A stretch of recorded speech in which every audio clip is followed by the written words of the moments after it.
जय श्री हरि। श्रीमद्भागवत महापुराणम दशमः स्कंधः उत्तरार्धः अथ पंचसप्ततितमोऽध्यायः। अब हम श्रीमद्भागवत महापुराण के दशम स्कंद के उत्तरार्ध के 75वें अध्याय के दूसरे भाग का श्रवण करते हैं। इस दूसरे भाग में हम श्लोक संख्या 8 से अध्याय समाप्ति तक अर्थात श्लोक संख्या 40 तक सुनेंगे। पिछले भाग में हमने इसी 75वें अध्याय के श्लोक संख्या 1 से श्लोक संख्या 7 तक सुने थे। अब हम आगे का श्रवण करते हैं। इन आगे के श्लोकों को सुनते हुए हम इन प्रश्नों के उत्तर प्राप्त कर सकते हैं। ये सभी प्रश्न श्रीमद् भागवत महापुराण के अंदर से ही बनाए गए हैं, भागवत को गहराई से समझने के लिए बनाए गए हैं। प्रत्येक प्रश्न की प्रामाणिकता बनाए रखने के लिए हमने प्रश्न के आगे स्कंद अध्याय और श्लोक संख्या डाली है। प्रश्न इस प्रकार है जिनके उत्तर हम प्राप्त कर सकते हैं। राजसूय यज्ञ समाप्ति पर भव्य उत्सव हुआ, वो हम जानेंगे। त्योहारों उत्सवों का देश भारत, महाभारत कालीन होली महोत्सव के बारे में हम जानेंगे। एक उत्तम राजा द्वारा सबका विश्वास जीतना, ये एक महत्वपूर्ण प्रश्न है, वर्तमान समय के लिए भी महत्वपूर्ण है। पता नहीं किस वेश में आकर नारायण मिल जाएगा, युधिष्ठिर महाराज इस भावना से चलने वाले थे। ये बड़ा प्रसिद्ध भजन है। पता नहीं किस वेश में आकर नारायण मिल जाएगा, किसके लिए कुछ भी असंभव नहीं है। दुर्योधन के पांडवों से ईर्ष्या के 3 प्रमुख कारण कौन से हैं, वो हम जानेंगे। दुर्योधन किस कारण से मय दानव द्वारा बनाई गई पांडवों की सभा में गिर पड़ा। क्या भागवत के अनुसार द्रौपदी दुर्योधन को गिरा हुआ देखकर हंसी थी, ये एक महत्वपूर्ण प्रश्न है। दुर्योधन के अपमान पर श्री कृष्ण चुप क्यों रहे। आइए इन सब प्रश्नों के उत्तर जानने के लिए आज इस दशम स्कंद के उत्तरार्ध के 75वें अध्याय के दूसरे भाग का श्रवण करते हैं। इसमें हम श्लोक संख्या 8 से अध्याय समाप्ति तक सुनेंगे। आज यह श्रीमद् भागवत महापुराण कहते हुए 397वां दिन चल रहा है। तो इसी दशम स्कंद के 75वें अध्याय के पिछले भाग में हमने सुना था कि राजसूय यज्ञ में युधिष्ठिर महाराज ने किस प्रकार सबका विश्वास जीता। सबका प्रयास मिलकर के जब लगा तब राजसूय यज्ञ सफल हुआ, उससे सबका विकास भी हुआ और उसमें सबका साथ भी आवश्यक था। अब राजसूय यज्ञ में आगे क्या क्या हुआ, आइए उसका हम श्रवण करते हैं। पिछले अध्याय में जिस राजसूय यज्ञ का वर्णन किया उसी का विस्तार से वर्णन एक बार सुखदेव जी बता रहे हैं। पहले तो कामों का विभाजन बता दिया, फिर वसंतिल का छंद सुखदेव जी बताते हैं। ऋत्विक सदस्य बहुविध सुसुरित तमेषु स्विष्टे सुसूनृत समर्हण दक्षिणाभिः चैद्ये च सात्वतपते शरणं प्रविष्टे चक्रुस्ततः स्वभृथा स्रपनम युनद्याम। जब ऋत्विज सदस्य और बहुज्ञ पुरुषों का तथा अपने इष्ट मित्र बंधु बांधवों का बढ़िया मीठी वाणी, अनेक प्रकार की पूजन सामग्री और दक्षिणा आदि से ठीक प्रकार से सत्कार कर दिया, शिशुपाल भक्तवत्सल भगवान के चरणों में समा गया, माने भगवान ने उसका उद्धार कर दिया। तब धर्मराज युधिष्ठिर गंगा जी में यज्ञान स्नान करने गए। गंगा जी का नाम यहाँ द्यू नद्याम दिया है। द्यू मतलब स्वर्ग की देवताओं की नदी गंगा जी। अब जब स्नान करने जा रहे थे गंगा जी में युधिष्ठिर महाराज, तब क्या हुआ। मृदंग शंख पणव धुंधुरयानक गोमुखा वादित्राणि विचित्राणि नेदुरावभृतोत्सवे। जब युधिष्ठिर महाराज गंगा जी में यज्ञान स्नान करने जा रहे थे, अवभृत स्नान करने जा रहे थे, तब मृदंग शंख ढोल नौबत नगाड़े नरसिंह आदि तरह तरह के बाजे बजने लगे थे। धुंधुरी बड़े सैनिक ढोल को कहा जाता है और प्रणव है वो छोटे ढोल को कहा जाता है। आनक नगाड़े को कहा जाता है। गोमुख एक वाद्य यंत्र होता है जिसमें फूंक मार के उसको बजाया जाता है। ऐसे कई तरह के वाद्य यंत्र बजाए जा रहे थे। नर्तक्यो न नृतुर्हृष्टा गायका यूथशो जगुः वीणा वेणुतलोन्नादस्तेषां सदिवमस्पृशत्। उस समय नर्तकियां आनंद से झूम झूम कर नाचने लगी, झुंड के झुंड गवैये गाने लगे, वीणा बांसुरी तथा झांझ मंजीरे बजने लगे। उनकी तुमुल ध्वनि सारे आकाश में छा गई।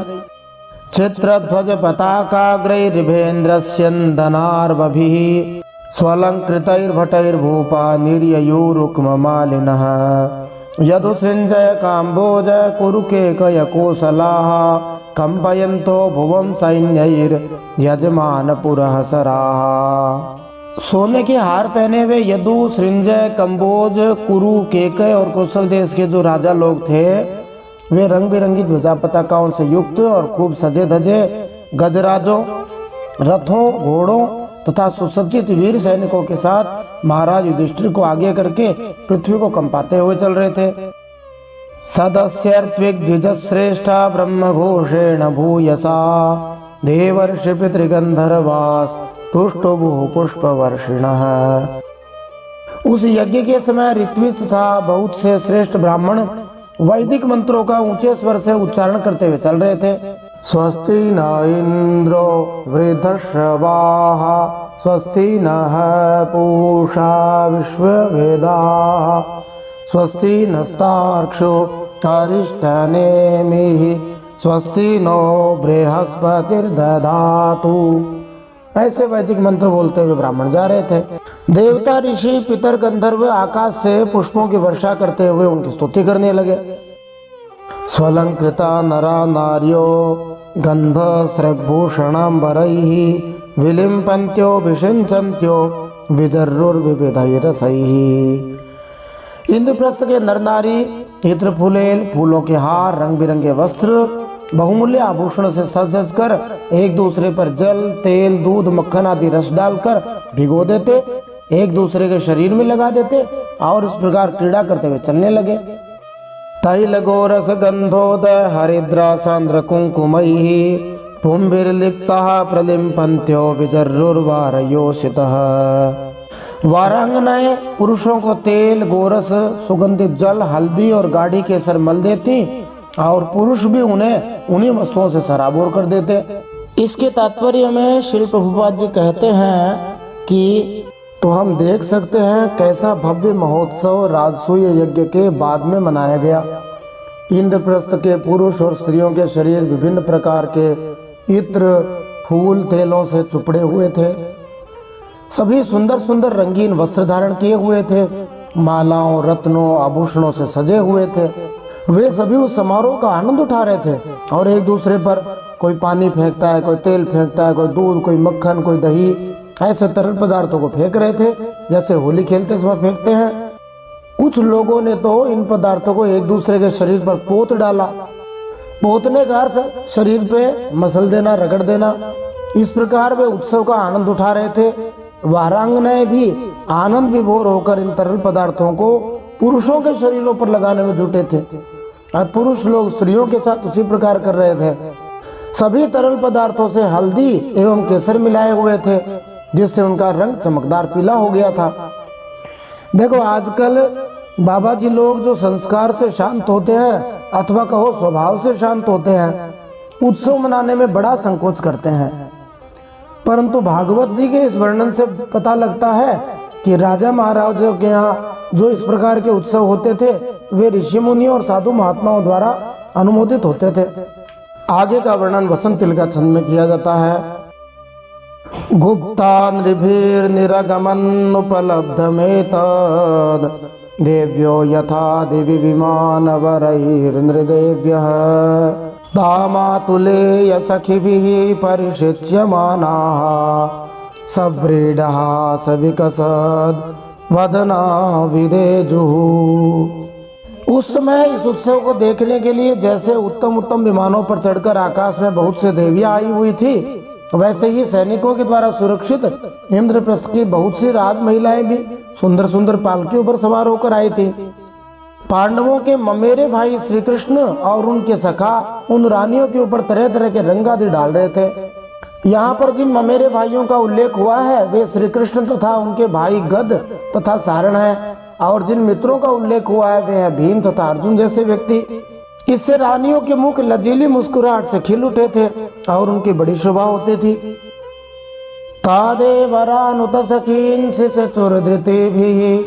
क्लिन्नाम्बरा विवृत गात्र कुचोर मध्याः औत्सुक्य मुक्त कबराच्यवमान माल्याः क्षोभम दधुर्मलधियाम रुचिरैर्विहारैः। उन लोगों के रंग आदि डालने से रानियों के वस्त्र भीग गए थे। इससे उनके शरीर के अंग प्रत्यंग जैसे वक्षस्थल, जंघा, कटिभाग कुछ कुछ दिख से रहे थे। वे भी पिचकारी और पात्रों में रंग भर भर कर अपने देवरों और उनके सखाओं पर उड़ेल रही थी। प्रेम भरी उत्सुकता के कारण उनकी चोटियों और जोड़ों के बंधन ढीले पड़ गए थे। उनमें गूंथे हुए फूल गिरते जा रहे थे। उन लोगों का यह रुचिर और पवित्र विहार देखकर मलिन अंतःकरण वाले, जिनके मन गंदे हैं, ऐसे पुरुषों का चित्त तो चंचल हो उठता था, काम मोहित हो जाता था। निसंदेह शुद्ध नर नारियों के मध्य ऐसा आचरण आनंद प्रदायक होता है, किंतु जो लोग भौतिक रूप से कलुषित होते हैं वे कामुक हो उठते हैं। ससम्राट रथमारूढ़ सदश्वम रुक्म मालिनम व्यरोचत स्वपत्नी भी क्रिया भी क्रतुराडिव। चक्रवर्ती महाराज युधिष्ठिर द्रौपदी आदि रानियों के साथ सुंदर घोड़ों से युक्त एवं सोने के हारों से सजे हुए रथ पर सवार होकर ऐसे सुंदर लग रहे थे मानो स्वयं राजसूय यज्ञ प्रयाज आदि क्रियाओं के साथ मूर्तिमान होकर प्रकट हो गया हो। पत्नी संयाजावभृत्यै सरित्वा ते तमृत्विजः आचान्तं स्नापयान् चक्रुर गंगायां सह कृष्णया। ऋत्विजों ने पत्नी संयाज एक प्रकार का यज्ञ कर्म होता है। यज्ञकर्ता तथा उसकी पत्नी द्वारा संपन्न यह अनुष्ठान होता है जिसको पत्नी संयाज कहते हैं। इसमें सोम, त्वष्टा, कुछ देवियों तथा अग्नि का तर्पण सम्मिलित है। इस पत्नी संयाज कर्म तथा यज्ञांत स्नान संबंधी कर्म करवाकर द्रौपदी के साथ सम्राट युधिष्ठिर को आचमन करवाया। आचमन जल से हाथ में लेकर के पिया जाता है जिससे शरीर की शुद्धि होती है, और इसके बाद गंगा जी में स्नान किया। अवभृत स्नान यज्ञ पूर्ति के लिए किए गए अनुष्ठान को कहा जाता है। जब यज्ञ पूरा हो जाता है तब जो स्नान करवाया जाता है उसको अवभृत स्नान कहते हैं। देवदुन्दुभयो नेदुर नरदुन्दुभिः समम मुमुचु पुष्पवर्षाणि देवर्षि पितृमानवाः। उस समय मनुष्यों की दुंदुभियों के साथ ही देवताओं की दुंदुभियां भी बजने लगी। बड़े बड़े देवता, ऋषि मुनि, पितर और मनुष्य पुष्पों की वर्षा करने लगे। सस्नुस्तत्र ततः सर्वे वर्णाश्रमयुता नराः महापातक्य पियतः सद्यो मुच्चेत किल्बिषात्। महाराज युधिष्ठिर के स्नान करने के बाद सभी वर्णों और आश्रमों के लोगों ने गंगा जी में स्नान किया, क्योंकि इस स्नान से बड़े महापापी भी अपनी पाप राशि से तत्काल मुक्त हो जाता है। सब ने कहा गंगा मैया की जय। अथ राजा हते क्षौमे परिधाय स्वलंकृतः ऋत्विक सदस्य विप्रादि नानर्चाभरणांबरैः। फिर धर्मराज युधिष्ठिर ने नई रेशमी धोती और दुपट्टा धारण किया था, विविध प्रकार के आभूषणों से अपने को सजा लिया। फिर ऋत्विज सदस्य ब्राह्मण आदि को वस्त्राभूषण दे देकर उनकी पूजा करी। इसके तात्पर्य में श्री प्रभुपाद जी कहते हैं कि राजा ने न केवल स्वयं वस्त्र धारण किए और अपने को केवल सजाया, अपितु उन्होंने सारे पुरोहितों, यज्ञ में भाग लेने वाले सारे लोगों को भी वस्त्र आभूषण प्रदान किए। इस तरह सबकी पूजा करी। बंधुज्ञाते नृपान् मित्र सुहृदोऽन्यश्च सर्वशः अभीक्ष्णं पूजयामास नारायण परो नृपः। महाराज युधिष्ठिर भगवत परायण थे, उन्हें सब में भगवान के दर्शन होते थे, इसलिए वे भाई बंधु कुटुंबी नरपति इष्ट मित्र हितैषी और सभी लोगों को बार बार पूजा करते थे। सबकी पूजा कर रहे बार बार नारायण की भावना से। वसंतिल का छंद सुखदेव जी बताते हैं आगे का वर्णन। सर्वे जनाः सुररुचो मणिकुण्डलस्रक् उष्णीषकञ्चुकदुकूलमार्ग्यहाराः नार्यश्च कुण्डलयुगालकवृन्दजुष्ट वक्त्रश्रियः कनकमेखलया विरेजुः। उस समय सभी लोग जड़ाऊ कुंडल, फूलों के हार, पगड़ी, लंबी अंगरखी, दुपट्टा, मणियों के बहुमूल्य हार पहनकर देवताओं की तरह लग रहे थे।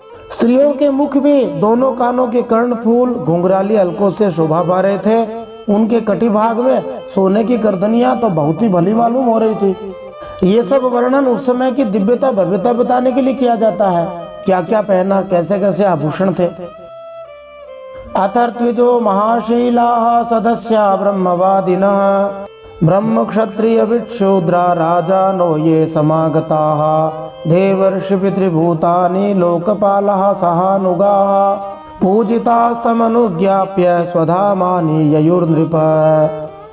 राजसु यज्ञ में जितने लोग आए थे, परम शीलवान ऋत्विज हों, ब्रह्मवादी सदस्य हों, ब्राह्मण क्षत्रिय वैश्य शूद्र, राजा देवता ऋषि मुनि पितर अन्य प्राणी, अपने अनुयायियों के साथ लोकपाल, सब की पूजा महाराज युधिष्ठिर ने की। इसके बाद वे लोग धर्मराज युधिष्ठिर से अनुमति लेकर अपने अपने निवास स्थान को चले गए। सबका यथायोग्य सम्मान करने की परंपरा युधिष्ठिर महाराज ने निभाई। ये इतनी ज्यादा जातिवादी खाइयां तो बाद के लोगों ने उत्पन्न करी, स्वार्थी तत्वों ने। हमारे शास्त्रों में तो ऐसा भेद नहीं है। हरिदासस्य राजर्षे राजसूय महोदयम् नैवा तृप्यन् प्रशंसन्तः पिबन् मर्त्योऽमृतं यथा। जैसे मनुष्य अमृत पान करते करते कभी तृप्त नहीं हो सकता, वैसे ही सब लोग भगवत भक्त राजर्षि युधिष्ठिर महाराज के राजसूय महायज्ञ की प्रशंसा करते करते तृप्त न होते थे। ततो युधिष्ठिरो राजा सुहृद संबंधि बांधवान् प्रेमणा निवासयामास कृष्णं च त्याग कातरः। फिर युधिष्ठिर महाराज ने बड़े प्रेम से अपने हितैषी सुहृद संबंधियों, भाई बंधुओं और भगवान श्री कृष्ण को भी रोक लिया, क्योंकि उन्हें भगवान श्री कृष्ण के वियोग की कल्पना से ही बड़ा भारी दुख हो रहा था। भगवान अपि तत्रांग न्यवासी तत्प्रियंकरः प्रस्थाप्य यदुवीरास्य सांबादिस्य कुशस्थलीम। भगवान श्री कृष्ण ने यदुवंशी वीर सांबादि को द्वारकापुरी भेज दिया और स्वयं राजा युधिष्ठिर की अभिलाषा पूर्ण करने के लिए उन्हें आनंद देने के लिए वहीं रह गए। इत्थम राजा धर्म सुतो मनोरथ महार्णवम सुदुस्तरम समुत्तीर्य कृष्णेनासीद गतज्वरः। इस प्रकार धर्मनंदन महाराज युधिष्ठिर मनोरथों के महान समुद्र को, जिसे पार करना अत्यंत कठिन है, भगवान श्री कृष्ण की कृपा से अनायास ही पार कर गए थे और उनकी सारी चिंता मिट गई। इसके तात्पर्य में श्री प्रभुपाद जी कहते हैं कि श्रीमद् भागवत के पिछले अध्याय से बात स्पष्ट हो जाती है कि युधिष्ठिर महाराज विश्व को भगवान श्री कृष्ण की श्रेष्ठता एवं उनके शरणागत भक्तों को भगवान के द्वारा दिए गए आशीर्वादों का प्रदर्शन कराना चाहते थे। ऐसा करने के लिए ही युधिष्ठिर महाराज ने राजसूय यज्ञ किया था, जो अत्यंत दुष्कर कार्य है। इस संसार में प्रत्येक व्यक्ति की कुछ विशेष प्रकार की इच्छाएं होती हैं, परंतु वह उन्हें पूर्ण संतुष्टि के साथ पूरा नहीं कर पाता। परंतु भगवान श्री कृष्ण के प्रति अपनी अटल भक्ति के कारण युधिष्ठिर महाराज ने राजसूय यज्ञ निष्पादित करके अपनी सारी इच्छाओं को सफलतापूर्वक पूरा कर दिया। जिस तरह राजसूय यज्ञ संपन्न हुआ, उसके वर्णन से ऐसा लगता है ऐसा उत्सव ऐश्वर्यमयी इच्छाओं का महासागर होता है। साधारण व्यक्ति के लिए ऐसे महासागर को पार कर पाना संभव नहीं होता, तो भी भगवान श्री कृष्ण की कृपा से युधिष्ठिर महाराज ने अत्यंत सहजता से उस सागर को पार कर लिया। इस तरह वे सारी चिंताओं से मुक्त हो गए। ऐसे यज्ञों में अथाह धनादि वे नहीं होता था, बहुत सारी व्यवस्थाएं देखनी होती थी। दिव्य यज्ञ हुए थे। फिर एक और घटना घट गई। क्या घटना घटे, सुखदेव जी बताते, एक दिन की बात है। एकदान्तः पुरे तस्य वीक्ष्य दुर्योधनः श्रियम् अतप्यद राजसूयस्य महित्वं चाच्युतात्मनः। एक दिन की बात है, भगवान के परम प्रेमी महाराज युधिष्ठिर के अंतःपुर की सौंदर्य संपत्ति और राजसूय यज्ञ द्वारा प्राप्त महत्व को देखकर दुर्योधन का मन ईर्ष्या से जलने लगा। श्री सुखदेव जी वसंत का छंद बताते हैं, यस्मिन् नरेंद्र दितिजेंद्र सुरेंद्र लक्ष्मीर नाना विभान्ति किल विश्व सृजोपकृप्ताः ताभिः पतीन्द्रुपदराज सुतोपतस्थे यस्यां विषक्त हृदयः कुरुराडतप्यत्। सुखदेव जी कहते हैं, पांडवों के लिए मैदानव ने जो महल बनाए थे वे इतने सुंदर थे, उनमें नरपति, दैत्यपति, सुरपतियों की विविध विभूतियां थी। और श्रेष्ठ सौंदर्य स्थान स्थान पर शोभायमान था। श्री सुखदेव जी व्यास जी ने कैसे सुंदर शब्दों के प्रयोग किए हैं। नरेंद्र, दित्यजेंद्र और सुरेंद्र। पांडवों के महलों में नरेंद्र, दित्यजेंद्र, सुरेंद्र सबकी विभूतियां विद्यमान थी। उनके द्वारा राज रानी द्रौपदी अपने पतियों की सेवा करती थी। सच पूछो तो दुर्योधन का चित्त द्रौपदी में आसक्त था और यही उसके जलन का मुख्य कारण भी था। और यस्मिस्तदा मधुपतेर महिषी सहस्रम श्रोणी भरेण शनकैः क्वणदंघ्रिशोभम मध्ये सुचारु कुचकुंकुम शोणहारम श्रीमन्मुखम प्रचल कुंडल कुंतलाढ्यम। उस राजभवन में उन दिनों भगवान श्री कृष्ण की सहस्रों रानियां भी रह रही थीं। नितंब के भारी भार के कारण जब वे उस राजभवन में धीरे धीरे चलने लगती तो उनके पायजेबों की झनकार चारों ओर फैल जाती। उन सभी रानियों की कमर बहुत ही सुंदर, वक्षस्थल पर लगी हुई केसर की लालियों से मोतियों के सुंदर सफेद हार भी लाल लाल लगते थे। कुंडलों की और घुंघराली अलकों की चंचलता से उनके मुख की शोभा और भी बढ़ जाती थी। यह सब देखकर दुर्योधन के हृदय में बड़ी जलन होती थी।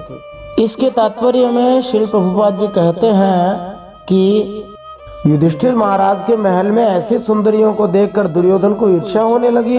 वह द्रौपदी की सुंदरता को देखकर विशेष रूप से कामुक तथा ईर्ष्यालु हो उठा, क्योंकि पांडवों के साथ द्रौपदी के विवाह के समय से ही दुर्योधन उसके प्रति विशेष आकर्षित था। द्रौपदी के स्वयंवर समारोह में दुर्योधन भी उपस्थित था और अन्य राजकुमारों की भांति वह भी द्रौपदी की सुंदरता पर मोहित हो उठा था, परंतु उसे प्राप्त करने के प्रयास में वह असफल रहा था। दुर्योधन जैसे ईर्ष्यालु लोगों के स्वभाव के बारे में गोस्वामी तुलसीदास जी ने श्री रामचरितमानस अयोध्या कांड के 11 नंबर के दोहे में कहा। देवताओं का स्वभाव वहां बताया। ऊंच निवासु नीची कर तूती देखी न सकहि पराई विभूति। ऊंच निवासु नीची कर तूती देखी न सकहि पराई विभूति।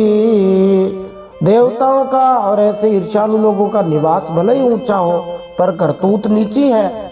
दूसरे की विभूति देखकर वे अत्यंत दुखी हो जाते हैं।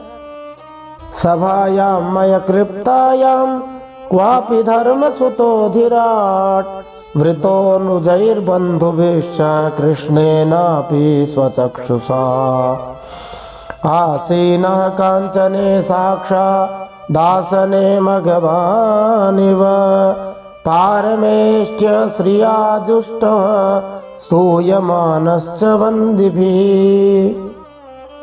एक दिन राजाधिराज महाराज युधिष्ठिर अपने भाइयों, संबंधियों एवं अपने नयनों के तारे परम हितैषी भगवान श्री कृष्ण के साथ मैदानों की बनाई हुई सभा में सोने के सिंहासन पर देवराज इंद्र की तरह विराजमान थे। श्रीधर स्वामी जी कहते हैं, यहाँ भगवान श्री कृष्ण को युधिष्ठिर महाराज की विशेष आंख माने नेत्र कहा गया है, क्योंकि वे ही राजा को सलाह देते थे क्या लाभप्रद है और क्या लाभप्रद नहीं है। युधिष्ठिर महाराज के महल की भव्य सामग्री, भोग सामग्री उनके राज्य लक्ष्मी ब्रह्मा जी के ऐश्वर्य के समान थी। वंदी जन युधिष्ठिर महाराज की स्तुति कर रहे थे। उसी समय क्या हुआ, तत्र दुर्योधनो मानी परितो भ्रातृभिर्नृप किरीटमालिन्यविष दसिहस्तः क्षिपन्रुषा। उसी समय अभिमानी दुर्योधन अपने दुशासन आदि भाइयों के साथ वहां आया। उसके सिर पर मुकुट, गले में माला, हाथ में तलवार थी।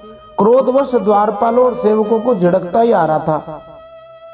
दुर्योधन सदा ही ईर्ष्यालु तथा क्रुद्ध रहता था, इसलिए थोड़ी सी उत्तेजना पर वह और किसी पे तो क्रोध दिखा नहीं सका। बेचारे द्वारपालों से तीखेपन से बोलता और क्रोधित होता हुआ आया। प्रायः धनी मानी लोग ऐसा ही किया करते हैं। ऑफिस का गुस्सा घर में निकालते हैं, कुत्ते पे निकालते हैं, चौकीदार पे निकालते हैं, गरीब आदमी पे निकालते हैं। स्थले भ्यगृह्णाद वस्त्रांतम जलम मत्वा स्थले पतत जले च स्थलवद भ्रांत्या माया माया विमोहितः।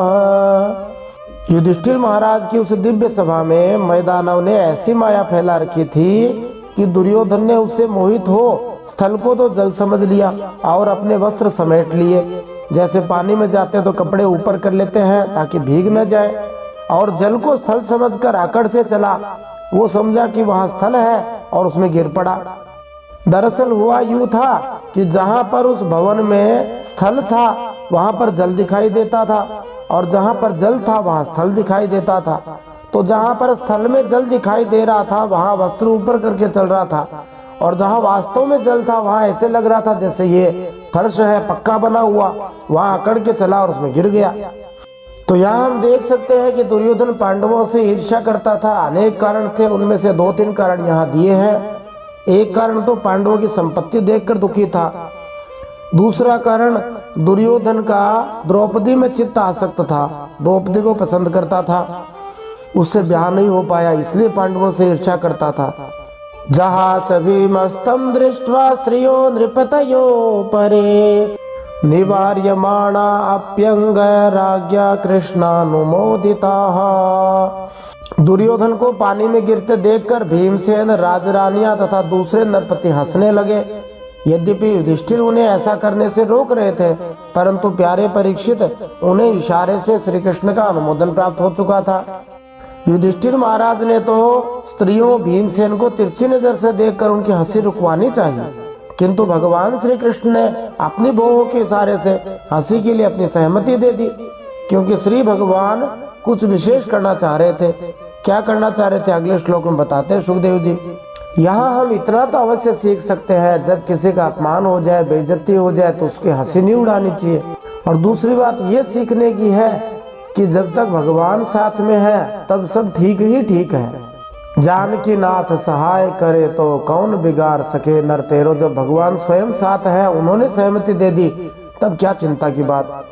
सुखदेव जी आगे वंशज छंद में बताते हैं कि भगवान क्या विशेष कार्य करना चाहते थे जिसके कारण उनको हंसने से रोका नहीं।